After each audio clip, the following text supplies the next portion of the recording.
Hillary Clinton needs to give the speech of her life Thursday night at the Democratic National Convention. Will she deliver? South Sudan heightens surveillance in an effort to control a cholera outbreak. And another victory for the fastest man on earth as his fiery new ad goes viral. Africa 54 starts right now. Good evening, I'm Esther Gido. This is Africa 54.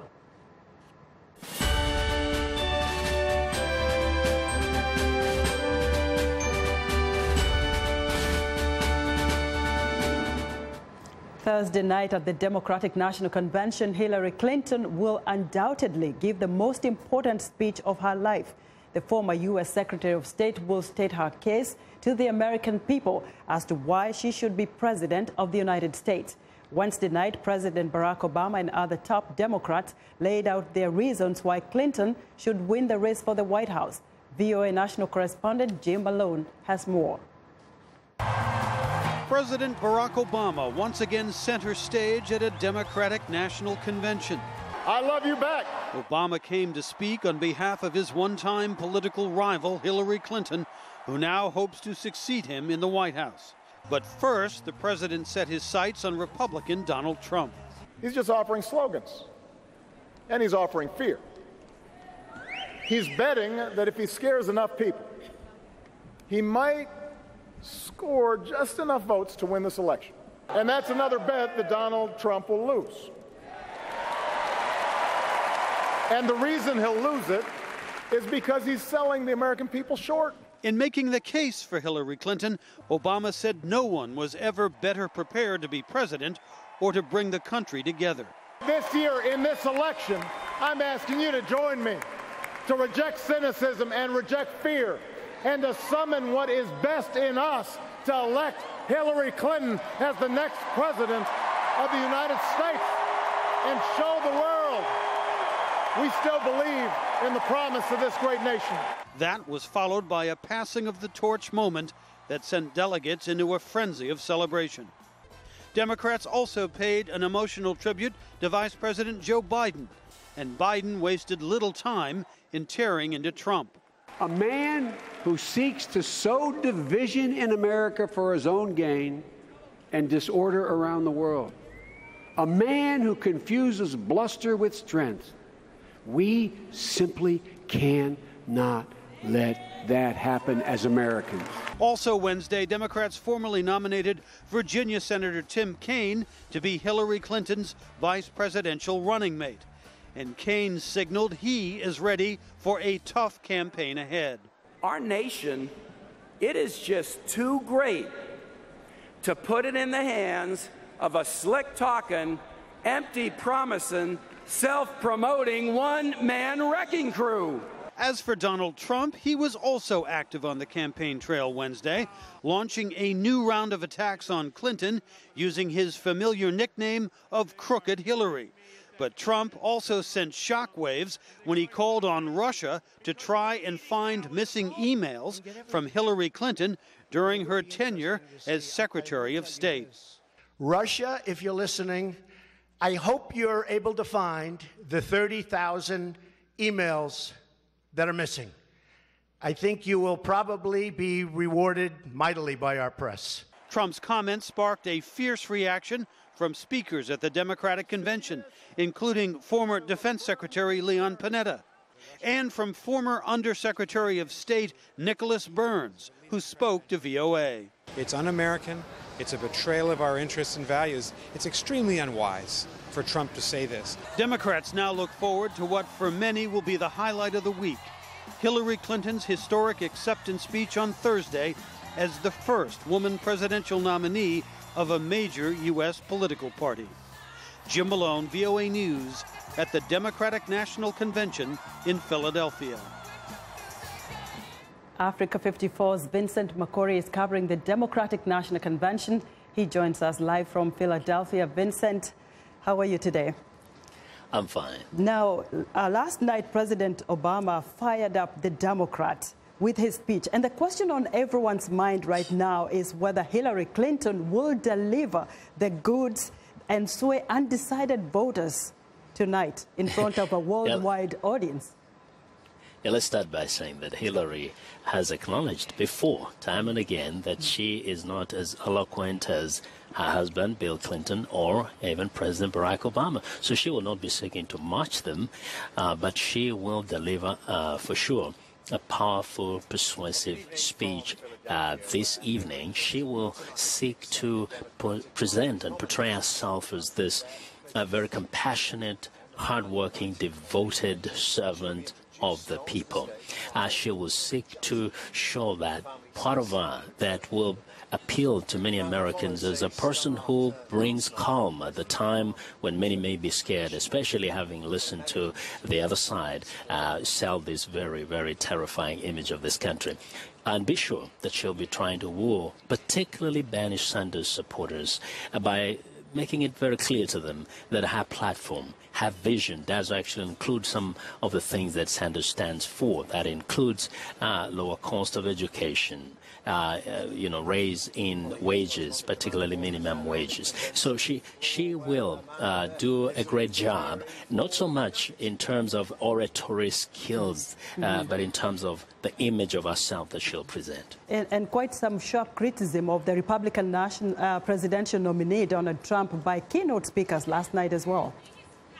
Oh, well, I'm telling the cheers you could see here in the arena every time speakers, ripped into him. He gave them gifts, for example, by encouraging Russia to engage in cyber attack against Hillary Clinton. And everybody on the podium had great lines to use against Donald Trump. For example, former mayor of New York, Michael Bloomberg, called him a con man. And you could see the cheers here. The room came, alight. Of course, President Barack Obama said America does not need a self-declared kind of a hero to come and save this country. It is a great country. So the response was really good, especially in terms of, the reaction to attacks against him. And quickly, Vincent, give us a brief assessment of both the conventions, the RNC and the DNC, and what's the take-home message for American voters? Yes, so very quickly, the RNC presented an image of America that is a scary image, a country that is under threat of terrorists, a country where policemen are being assassinated on the streets. It was, if I can sum it up, a festival of gloom and doom. On the other hand, the DNC has been a celebration of optimism and hope. Speaker after speaker has reminded Americans that this country is great, is doing well, has been great under democratic leadership, and it's only going to get even greater. Takeaway message, of course, those in these conventions are the converted. The candidates will have to go out there and really reach out to those who are sitting on the fence and see how well they can pull them into their fold. Vincent, thank you so much for your fantastic reporting. Africa 54's Vincent Makori reporting live from the DNC in Philadelphia. Among the African diplomats attending the DNC is Ambassador Omar Aruna, Benin's ambassador to the United States. Vincent Makori spoke with him inside the convention hall. You're an ambassador from an African country, Benin. I have seen that there are more black people in this particular convention. Why do you think black people in America, but also Africans, tend to be attracted to the Democratic Party? Well, I think it's about the ideals of this party, for that matter. When you hear the rhetoric from the other side, it's not as inclusive as what you hear from the this side. Basically, when you talk about, what is important for foreigners in this country is the issue with the migration, is the AIDS issue, is also other issues that are worldwide issue.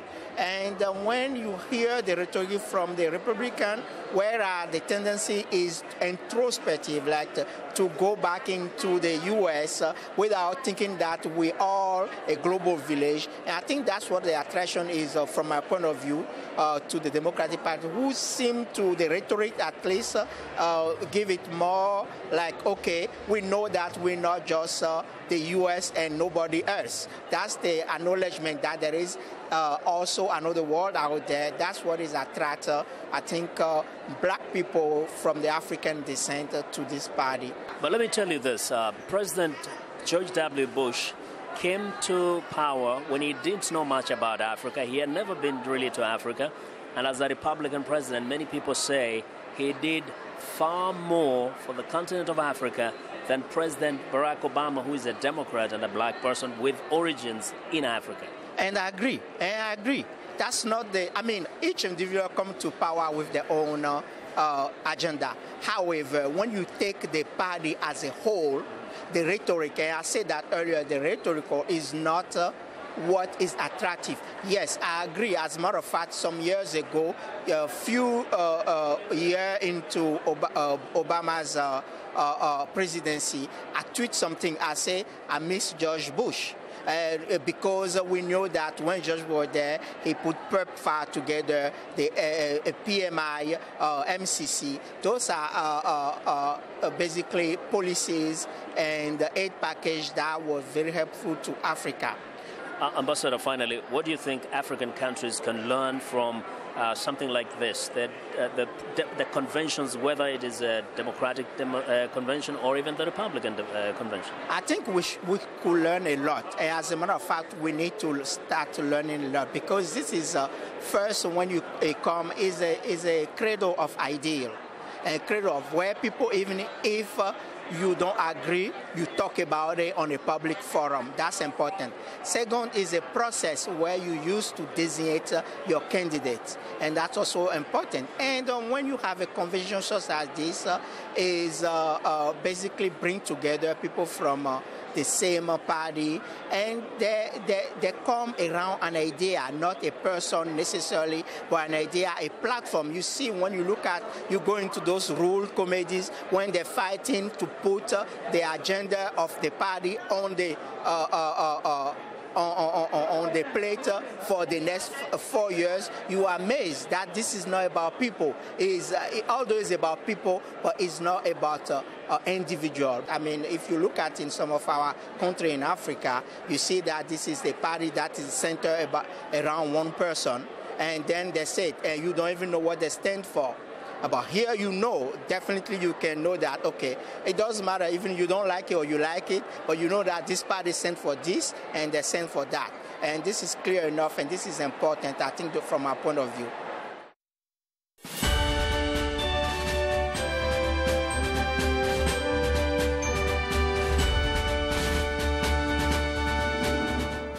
In part 3 of our series on stopping terrorist financing, we learn more about what's being done to protect and preserve international cultural property.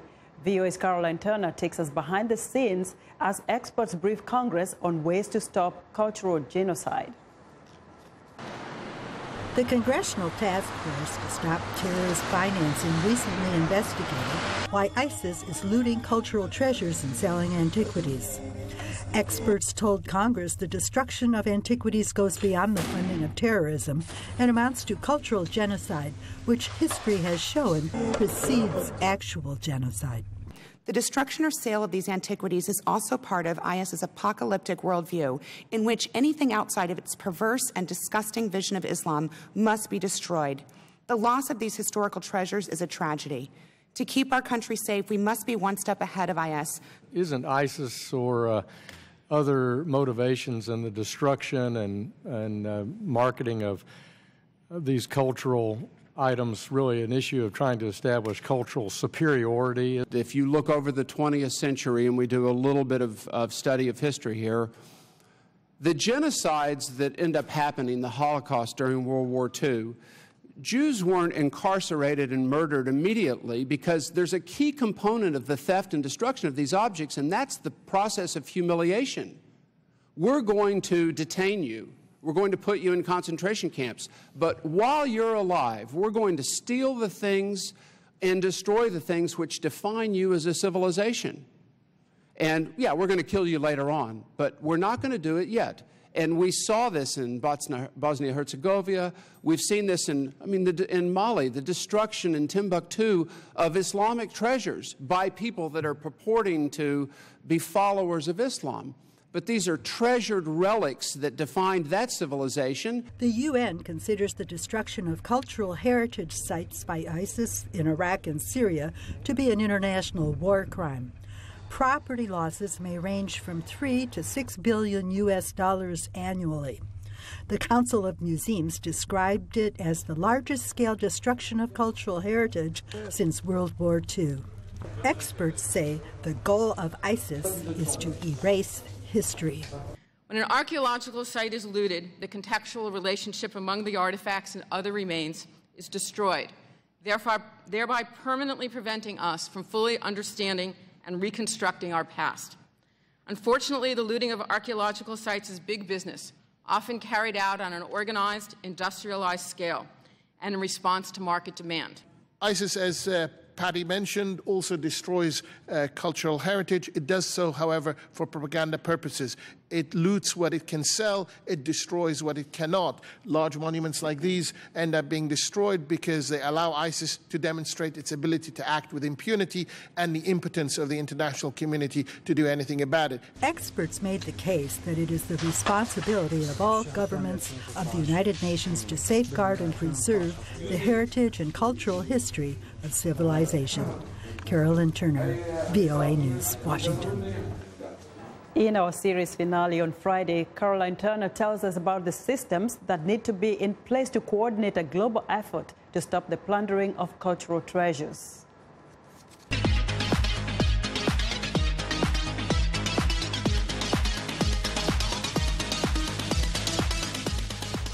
And it's time now for our health report, and joining us now is Africa 54 health correspondent Lino Mudu with new information on chlamydia vaccine research. Hello, Lino. Hello, Esther.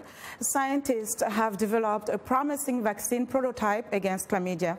When mice were exposed to chlamydia, the mice that were vaccinated had fewer bacteria replicated in their systems and fewer signs of damage to their reproductive organs. Chlamydia is one of the most common sexually transmitted infections globally. It can lead to long-term health issues such as infertility. The study by Canadian scientists was published in the journal Vaccine. South Sudan has heightened surveillance and treatment efforts to control an outbreak of cholera. Over 250 cases of cholera have been reported across South Sudan, and more than 12 people have died due to the disease. Cholera is an acute diarrheal disease that can kill within hours if left untreated.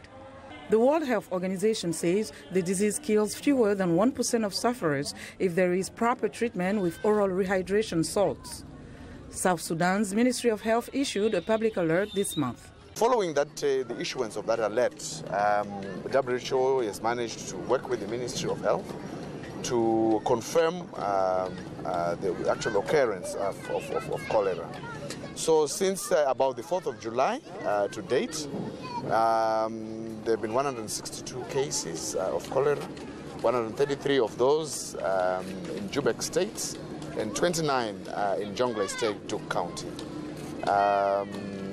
These cases have been associated with 7 deaths. A national cholera task force comprising the Ministry of Health, the WHO, Doctors Without Borders and other partners has been activated and is providing oversight and coordination for the response to the cholera outbreak. Oral rehydration stations have been set up and teams are also building additional latrines. We've realized that residing in overcrowded and unhygienic conditions, such as we see here, is also a risk factor for the transmission of cholera. In situations such as these, of course, it is very important to ensure that the water that is used is safe, to ensure that both solid and liquid waste are properly disposed of.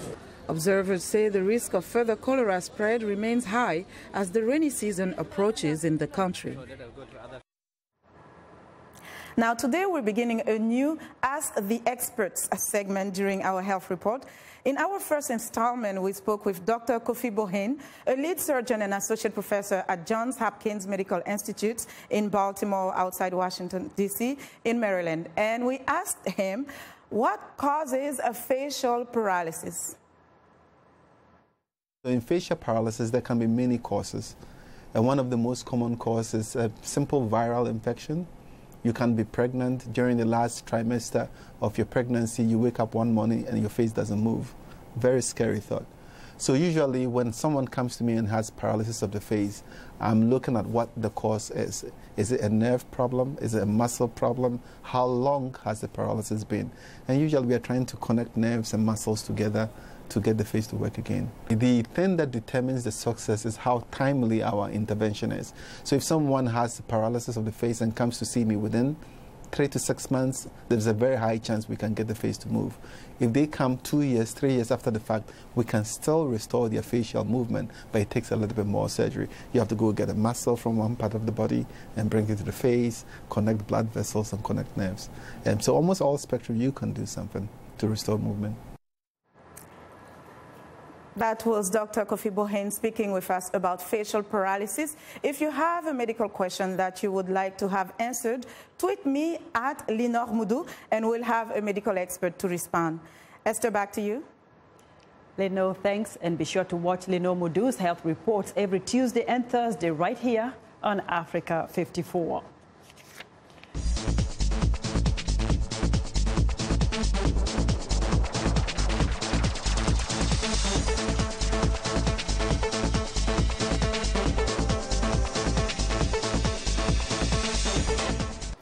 From a school in a refugee camp to President Barack Obama's prestigious Mandela Washington Fellowship, today's Yali Profile is about the journey of Yar Mayen, a South Sudanese scholar and volunteer nurse who is currently visiting the U.S.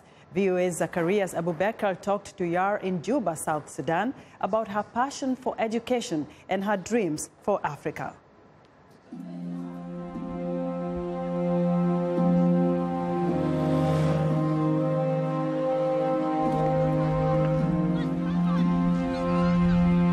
There can never be so many good things about a refugee camp.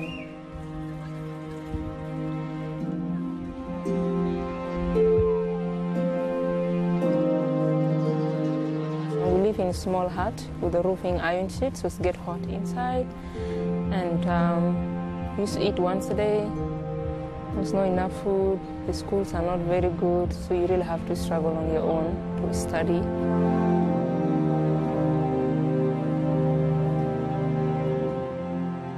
I went to school and I studied so hard because I knew if I study hard, then I'll get out of Kakuma, I'll get a scholarship and leave Kakuma.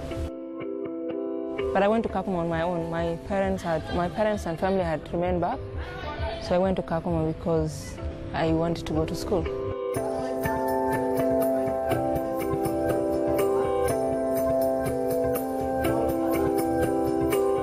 So I left my whole family there and walked 2 weeks to Kakuma.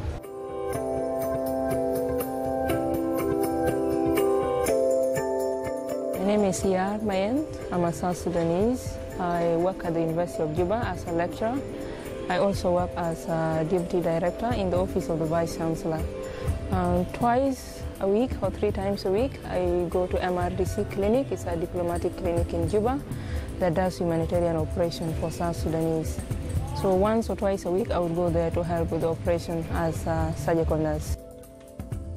My days are very tight on the time we are having operation, because if I finish early from the operation, I have to run back to uni.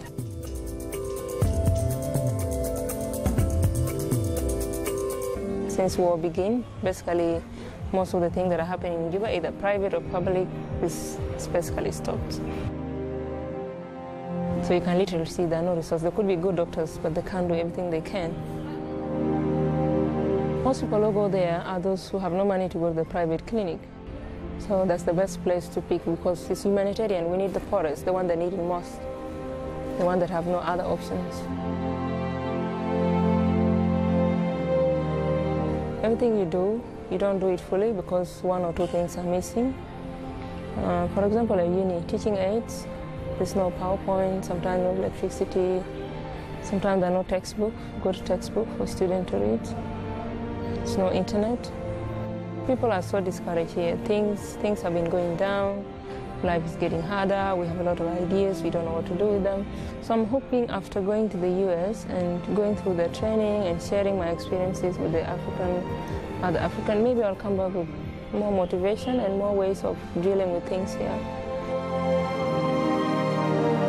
There's a lot that comes with education, you know, understanding of the future, working hard, understanding the unity.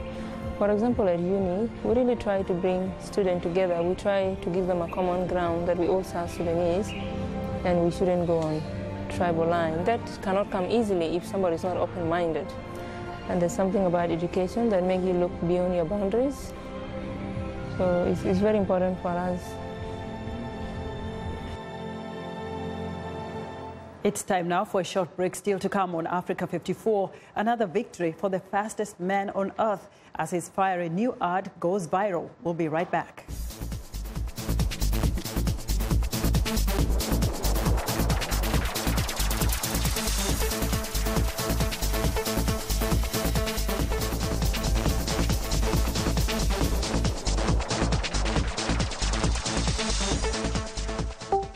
Facebook, Twitter, Instagram.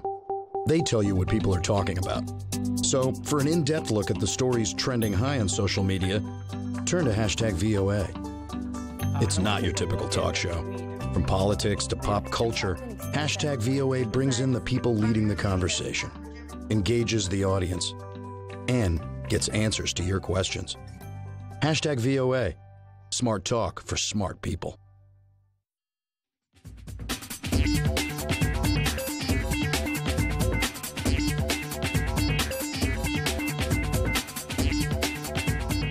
Welcome back to Africa 54. Here's what's trending. With the Rio Olympics set to begin on August 5th, there's already one winner. Usain Bolt, the fastest man alive, is starring in a documentary-style ad for Rio 2016 sponsor Nissan that's gone wildly viral. The video shows Bolt trying to outrace a new and very different competitor, Fire. As he gets to the finish, Bolt says, "Rio, wait for me." The ad Bolt v Fire has racked up over 7 million views. And finally, the Pokemon Go craze is sweeping Russia, but there's a catch.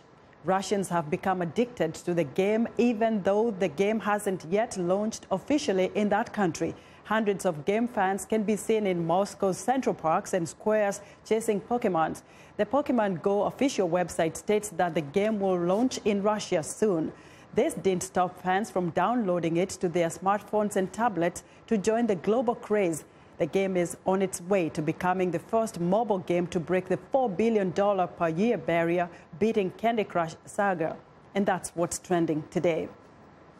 And that's our show for today. Be sure to watch Africa 54 on our website at voaafrica.com. For more news, tune into VOA's evening radio show, Africa News Tonight at 1800 UTC, and in the mornings to Daybreak Africa between 0300 and 0600 UTC Monday through Friday. Thanks for watching, and good night from Washington.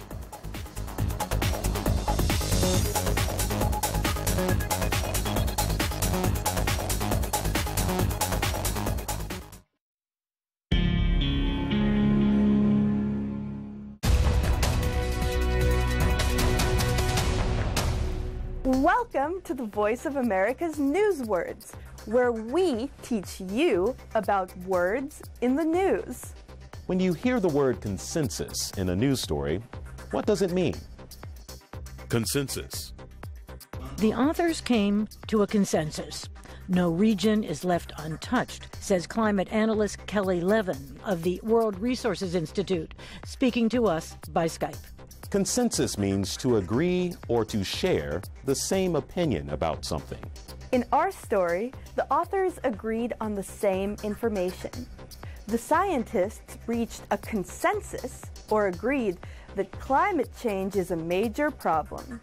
Now, when you hear the word consensus, your American English will be good enough to use it in a conversation.